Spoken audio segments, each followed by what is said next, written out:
Imaginez, tout s'inverse sur une impulsion électrique, unique et décisive. 4 années de labeur ininterrompues, des milliards de dollars engloutis, des vies suspendues à une seconde fugitive. À travers la vitre blindée du centre de contrôle, chaque ingénieur retient son souffle. Tout dépend d'une limite invisible, 142 révolutions par seconde. Si la machine vacille, c'est l'embrasement ou l'effondrement. C'est une tension palpable, presque insupportable, qui rappelle les défis les plus fous de l'histoire industrielle, à l'image du lancement d'Apollo 11 ou de la mise en service du barrage d'Assouan en Égypte, où chaque instant pouvait basculer du progrès à la tragédie. Un grondement sourd fend le silence. Le chef ingénieur, Malik, d'un mouvement mesuré, actionne l'interrupteur. Dans un éclair fulgurant, 45 mégawatts jaillissent, et soudain, tout un pays s'illumine. Le choc est physique, presque irréel. Pour la première fois depuis des années, la lumière balaye enfin les ténèbres. Ce moment rappelle l'émotion de la première ampoule qui s'allume à Menlo Park, sous les yeux de Thomas Edison, symbole d'un avant et d'un après pour l'humanité. Mais ce barrage, c'est bien plus qu'un colosse d'acier et de béton. Il symbolise le rêve collectif d'un peuple, la souveraineté reconquise qu'aucune influence étrangère ne pourra plus éteindre. Chaque watt libéré, c'est une chaîne qui se brise, une page du passé colonial qui s'efface. C'est la même fierté ressentie lorsque l'Inde a lancé son premier satellite, démontrant que la technologie pouvait être maîtrisée localement. À cet instant, la moindre défaillance aurait pu tout anéantir, espoir, capitaux, renommée et le rêve d'indépendance. La tension coupe le souffle. Il ne s'agit pas simplement de technologie, mais d'honneur national, de sécurité et de la place du pays sur la scène internationale, jouée en une fraction de seconde. On pense à la catastrophe de Tchernobyl, où une erreur humaine a coûté bien plus que de simples infrastructures. Elle a ébranlé une nation tout entière. Ce triomphe n'est pas né du hasard. Avant ce déferlement de lumière, il y eut de longues années de pénombre, de privations silencieuses et de combats invisibles. Cette obscurité, c'est celle de la Grande Dépression, où chaque maison comptait la moindre chandelle, ou encore celle vécue par les habitants de la Nouvelle-Orléans après le passage de l'ouragan Katrina, privés d'électricité pendant des semaines, survivant grâce à l'entraide et à l'ingéniosité. Pour comprendre l'ampleur de ce moment, il faut revenir aux origines du projet Horizon. Tout a commencé bien avant l'explosion de lumière, dans la noirceur et l'incertitude. Dans les années 2020, les chiffres étaient alarmants. Chaque citoyen subissait entre 170 et 200 heures de coupure chaque année, soit l'équivalent de 7 jours entiers passés dans le noir. Imaginez vivre dans un pays où l'électricité disparaît sans prévenir, plongeant villes et villages dans l'obscurité pendant des heures. Chaque semaine, chaque mois, chaque année, l'attente recommence imprévisible et implacable. Ici, la crise est devenue la routine. Chaque foyer endure des nuits sans lumière, des matins sans café chaud, des journées entières où même les téléphones ne se rechargent plus. Les enfants font leurs devoirs à la lueur d'une bougie, les commerçants ferment boutique dès la nuit tombée et les hôpitaux choisissent entre sauver une vie ou préserver le matériel pour la prochaine urgence. Les usines, contraintes de tourner à minuit, luttent pour préserver les emplois pendant que les enfants rêvent d'un avenir où la lumière serait un droit, non un privilège. Derrière ces coupures, une dépendance écrasante. Plus de 60% du combustible est importé. À chaque hausse brutale des prix mondiaux, le pays vacille. Transport à l'arrêt, inflation galopante, salaire rongé par la précarité.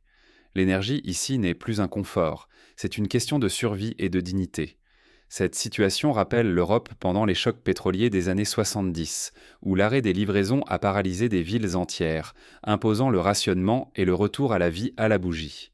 Face à cette urgence, un pari insensé est né, le projet Horizon. Un barrage rêvé pour l'impossible. Traverser une vallée de granit avec un mur de béton de plus d'1 kilomètre, dominer le fleuve, y installer 4 turbines géantes de 165 mégawatts chacune pour alimenter des millions de vies. Ce défi technique évoque la construction du barrage des Trois Gorges en Chine, une œuvre titanesque qui a nécessité l'assemblage de dizaines de milliers d'ouvriers et redéfini le paysage national. Dès l'aube du chantier, plus de 8600 ouvriers bravent pluies torrentielles, chaleur, machines usées. Certains viennent de villages voisins, d'autres de régions lointaines, tous unis par l'espoir d'un lendemain meilleur. Les chiffres donnent le vertige. 3,7 milliards de dollars investis, des mois de retard, chaque surcharge risquant l'équilibre national. Des centaines de camions gravissent chaque jour des pistes boueuses, transportant du ciment, de l'acier, des turbines venues d'Europe et d'Asie. Une certitude demeure. Si la moindre étape échoue, Le pays reste prisonnier du marché mondial, dépendant, privé du droit de choisir. Pour des millions de familles, c'est la lumière ou l'ombre, la dignité retrouvée ou la résignation. Le projet est surveillé par les institutions internationales, les bailleurs de fonds, et inspire la crainte des voisins qui voient d'un mauvais œil cette quête de souveraineté. Mais derrière ce chantier titanesque, un autre combat s'engage. Car ériger Horizon, c'est aussi défier la nature, la politique et les doutes de tout un peuple. La vallée du fleuve Kanda, autrefois paisible, devient le théâtre d'affrontements entre écologistes et ingénieurs, de débats houleux dans les cafés, de reportages inquiets à la télévision. Certains redoutent la montée des eaux, d'autres l'exil forcé de leurs terres ancestrales. Un silence de plomb règne dans la salle de contrôle, plus pesant que le tumulte des machines à l'arrêt. Personne n'ose parler, ni même respirer trop fort. Tous les yeux restent rivés sur la console principale, où la moindre hésitation pourrait tout faire s'effondrer. C'est le même silence qu'on retrouve lors des dénouements historiques, la chute du mur de Berlin, le lancement du premier vol commercial du Concorde ou l'atterrissage du rover Curiosity sur Mars. Chacun garde en mémoire la débâcle du 8 juin. La peur glacée, les alarmes vrillantes, la turbine arrêtée en catastrophe, ces souvenirs hantent encore l'équipe. Ici, le moindre écart, la plus petite vibration, peut signifier la catastrophe. Lors de ce test, une simple variation de 0,2 mm dans l'alignement de la turbine a failli tout faire exploser. L'équipe a travaillé sans relâche, effectuant des recalibrages jour et nuit, inspirés par les histoires des ingénieurs du tunnel sous la Manche, qui ont dû surmonter des dizaines d'incidents imprévus pour relier la France à l'Angleterre. La synchronisation de la turbine exige une précision extrême. Un décalage infime à cette vitesse suffirait à tout faire exploser. 4 années de travail, des milliards dépensés, la sécurité de milliers d'ouvriers, tout cela sacrifié en une seconde. L'énergie, la survie, l'avenir du pays tiennent à ce fil minuscule. C'est le même enjeu que lors de la mise en service de la première centrale nucléaire française, où chaque boulon, chaque jauge était vérifié et revérifié par crainte du pire. La tension monte à mesure que la turbine approche les 142 révolutions par seconde. Tous retiennent leur souffle. Malik, le chef ingénieur, pose une main tremblante sur l'interrupteur principal, lui, l'infaillible, sans la frontière fragile entre l'audace et l'effondrement. Il pense à ses enfants, à ses parents, à tous ceux qui ont mis leur espoir dans ce projet. Le suspense devient insoutenable. Un échec ici ne signifierait pas seulement la perte d'une machine, il pourrait coûter des vies, dévaster des familles, anéantir des décennies de progrès et briser l'espérance de liberté énergétique. Le pays ne s'en relèverait pas. Une génération entière verrait ses rêves s'évanouir. Cela rappelle la tragédie du barrage de Banqiao en Chine qui a cédé sous la pression, provoquant des inondations et des pertes humaines considérables. Le moment décisif arrive enfin. Malik abaisse l'interrupteur. Un rugissement secoue la salle, la turbine démarre, parfaite, le panneau principal s'illumine d'un vert éclatant. 45 mégawatts jaillissent dans le réseau national. Les ingénieurs laissent éclater leur joie, rire, larmes, embrassades, un exutoire après des années de sacrifices et d'insomnie. Ce moment est immortalisé par des caméras, partagées sur les réseaux sociaux, et devient instantanément un symbole national. Mais derrière l'euphorie, certains regardent ailleurs, songeurs. Des incidents jamais révélés rôdent encore dans les souvenirs. L'ombre du passé rappelle que la moindre faute aurait pu tout détruire, et ternir à jamais la promesse du barrage Horizon. Les journaux titrent déjà sur les héros de Kanda, mais Malik sait que la vigilance ne doit jamais faiblir. La victoire est colossale, mais elle n'est qu'un prélude. Car désormais, l'énergie libérée va bouleverser la société, transformer l'économie et remettre en cause tous les équilibres, bien au-delà du défi technique. Le pays entre dans une ère nouvelle, comparable à celle du Japon de l'après-guerre, où l'électrification massive a permis un essor industriel fulgurant.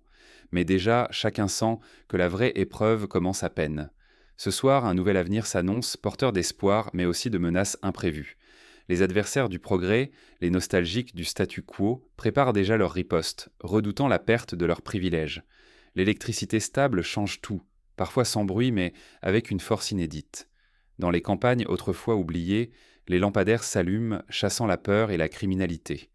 Dans les villes, les commerces prolongent leurs horaires, créant de l'emploi et de la richesse. Les ménages investissent dans des appareils modernes, dopant la consommation et l'innovation locale. Dès les premiers flux, la transformation s'impose. Pour la première fois depuis des générations, la lumière ne vacille plus à l'improviste. Les foyers, partout dans le pays, découvrent la régularité. Des réveils paisibles, des soirées où les enfants lisent sans craindre l'ombre soudaine. Les familles partagent donc des repas chauds, regardent la télévision ensemble et reprennent foi en l'avenir. Les écoles n'annulent plus les cours pour cause de panne. Les hôpitaux branchent incubateurs et respirateurs sans surveiller anxieusement les générateurs de fortune. Les ateliers, boulangeries, cybercafés tournent à plein régime, portés par une énergie qui ne faiblit plus. Des entrepreneurs locaux lancent des start-up, profitant de la stabilité du réseau pour innover dans l'agroalimentaire, la technologie et les services. Même les villages les plus isolés voient leur quotidien bouleversé. Lampadaires veillant toute la nuit, pompes à eau fidèles, congélateurs qui préservent enfin vaccins et aliments fragiles. Partout on respire, on planifie, on ose rêver autrement. Le taux de vaccination grimpe, la mortalité infantile recule, les femmes gagnent du temps sur les tâches ménagères grâce à l'automatisation. Les chiffres sont sans appel. L'instabilité du réseau a chuté d'environ 1/3. Les prévisions parlent d'une amélioration de près de 8/10 sous peu, une révolution silencieuse mais éclatante. La production locale d'électricité atteint bientôt 40% de la consommation nationale, réduisant drastiquement la facture énergétique. Mais le changement déborde la routine. Cette stabilité nouvelle bouscule les anciens maîtres. Les barons du carburant, rois du marché et de l'ombre, voient leur empire se fissurer. Leur voix, hier toute puissante, résonne moins fort dans les couloirs de l'État où naissent de nouvelles alliances. Les médias s'emparent du sujet, dénonçant la corruption, célébrant les nouveaux bâtisseurs. Les tensions montent au sommet. Les intérêts économiques traditionnels tentent de ralentir la marche vers l'indépendance énergétique. Certains agitent le spectre du chaos social, d'autres sabotent dans l'ombre pour sauver leurs privilèges. Des campagnes de désinformation fleurissent sur les réseaux sociaux, relayant des rumeurs sur la sécurité du barrage ou dénonçant des prétendues dérives écologiques. Mais la dynamique leur échappe déjà. Pour la première fois depuis l'indépendance, le pays ne subit plus les caprices des marchés extérieurs. Mieux encore, il exporte désormais son surplus d'énergie. Les voisins, surpris ou envieux, s'empressent de signer des accords, rêvant eux aussi de liberté. Des réseaux d'interconnexion régionales voient le jour, inspirant d'autres nations à investir dans les énergies renouvelables. L'influence régionale grandit, portée par la puissance tranquille du barrage. La souveraineté, autrefois fragile, devient tangible. Ce n'est plus un slogan, mais une réalité vécue dans chaque foyer, chaque village, chaque bureau. Le prestige national renaît, plus solide que jamais. Le pays devient un modèle, invité dans les conférences internationales, sollicité pour partager son expertise. Derrière la réussite technique, les cartes du pouvoir sont redistribuées. Les équilibres politiques vacillent, attisant l'ambition et la crainte chez ceux dont le monde vacille. Désormais, l'enjeu dépasse l'électricité. Il s'agit de contrôler un avenir soudain possible. Les partis politiques se disputent la paternité du projet, les jeunes générations s'engagent dans le débat public, exigeant transparence et équité dans la distribution des bénéfices. Mais si la lumière a dissous les ombres, elle en a aussi révélé de nouvelles, car chaque progrès ici se paie d'un autre prix. L'afflux d'énergie attire aussi les convoitises. Corruption, spéculation foncière, tensions entre régions riches et régions oubliées. Le défi devient alors de faire profiter chaque citoyen de cette manne sans laisser personne au bord du chemin. Quand une centrale hydroélectrique dicte le tempo des grandes puissances, l'enjeu dépasse l'ingénierie. Il devient planétaire. Le barrage Horizon, en libérant une nation de la pénurie, a ébranlé tout l'équilibre ouest-africain. En quelques mois, le monde entier a braqué ses projecteurs sur cette révolution. Les États-Unis y voient une inspiration, l'Europe une aubaine, la Chine un défi à relever. Des délégations étrangères défilent, proposant partenariats, transferts de technologies et même des projets conjoints de formation d'ingénieurs. Derrière les portes closes, la diplomatie se réinvente. L'indépendance énergétique a ouvert la voie à de nouveaux accords, à des échanges commerciaux plus équitables et à une pluie d'offres émanant du nord comme du sud. Désormais, chaque kilowatt produit localement pèse sur la balance du pouvoir et affaiblit l'emprise des anciens fournisseurs. Les négociations sont âpres, mais le pays dispose enfin d'un levier inédit. Mais cette ascension dérange. Les cartels pétroliers, menacés de perdre leur monopole, orchestrent la riposte. On murmure sabotage, pression obscure, campagne de désinformation sur les réseaux sociaux. Même les arguments écologiques, parfois légitimes, parfois instrumentalisés, sont brandis pour freiner l'effet horizon. Des ONG internationales s'inquiètent de la biodiversité, tandis que certains médias étrangers tentent de discréditer le projet. Pourtant, la leçon va plus loin que la technique. Le barrage prouve que la souveraineté ne tient pas qu'aux ressources, mais aussi au courage collectif et à la vision politique. Là où beaucoup voyaient un pari perdu, une nation a osé, s'est organisée et a changé son histoire. Le projet est intégré dans les manuels scolaires, raconté dans les fictions populaires, célébré lors de la fête nationale. Le risque reste colossal, contrôler son énergie, c'est tenir son avenir. Abandonner cette maîtrise, c'est rester exposé, vulnérable, à la merci d'un monde de plus en plus fracturé. Cette leçon s'inspire des erreurs du passé. La chute de l'Empire ottoman, la décolonisation précipitée, ou encore la crise argentine, où la perte de contrôle sur l'économie a coûté une génération de progrès. Mais derrière les chiffres et les stratégies, ce sont les vies ordinaires qui basculent. Que signifie cette révolution pour les villages, les villes, pour chaque foyer ? Prenons l'exemple de la famille de Fatou à Kourou. Depuis l'arrivée de l'électricité stable, ses enfants peuvent étudier tard le soir, son mari a ouvert un petit atelier et elle-même a lancé une activité de couture alimentée par une simple machine électrique. À l'échelle de la commune, des coopératives agricoles voient beau le jour, stockant leurs produits dans des chambres froides alimentées en continu. Les jeunes n'ont plus besoin de partir en ville. Ils voient un futur possible sur leur terre natale, un avenir de dignité et de prospérité. La lumière ne tombe jamais du ciel. Elle se construit à force de volonté, de risques et de nuits blanches. Osez bâtir la vôtre. Les écoles organisent dans des concours d'innovation, les universités créent des filières en énergie renouvelable et les citoyens s'engagent dans des comités de suivi pour garantir la transparence des opérations du barrage. Chaque ampoule qui s'allume, chaque machine qui vibre à nouveau raconte plus qu'un exploit d'ingénierie. C'est la victoire d'un peuple décidé à ne plus subir, à apprivoiser la rivière et à imposer son propre avenir. Cette victoire s'inscrit dans la lignée de celles qui ont marqué l'histoire de l'humanité. La conquête de l'électricité, l'invention de la radio, la démocratisation d'Internet. Le barrage Horizon n'a pas simplement rempli le pays d'électricité. Il a montré au monde que nulle crise n'est inéluctable, qu'avec la science et la détermination, on peut transformer une dépendance ancienne en une ère nouvelle d'autonomie. Des jeunes paysans deviennent techniciens, des femmes chefs d'entreprise, des villages isolés des centres de production. Voilà le secret de la souveraineté. Non pas une déclaration abstraite, mais une suite d'actes concrets, répétés, qui changent la donne. Lorsque la salle de contrôle s'est illuminée d'un vert éclatant, ce n'est pas un simple chiffre qui a basculé, c'était le passage du statut de victime à celui d'acteur. Le pays a fait basculer l'histoire par sa propre main, refusant la fatalité. Il aurait été si facile de se résigner, d'attendre une aide extérieure, de laisser d'autres décider combien d'heures vous aurez droit à la lumière, de tolérer qu'un prix lointain fixe le destin de millions de familles. Mais chaque nuit sans lumière, chaque usine figée, rappelait un tel secou silencieux, celui de l'abandon. La population s'est mobilisée, des comités citoyens ont surveillé les chantiers, des associations ont plaidé pour une distribution équitable de l'électricité. En refusant ce sort, le pays a lancé un message puissant à toute l'Afrique de l'Ouest et au-delà. L'énergie n'est pas un simple flux, c'est la base de la souveraineté. S'en saisir, c'est retrouver sa voix, sa dignité et la possibilité d'oser des rêves longtemps interdits.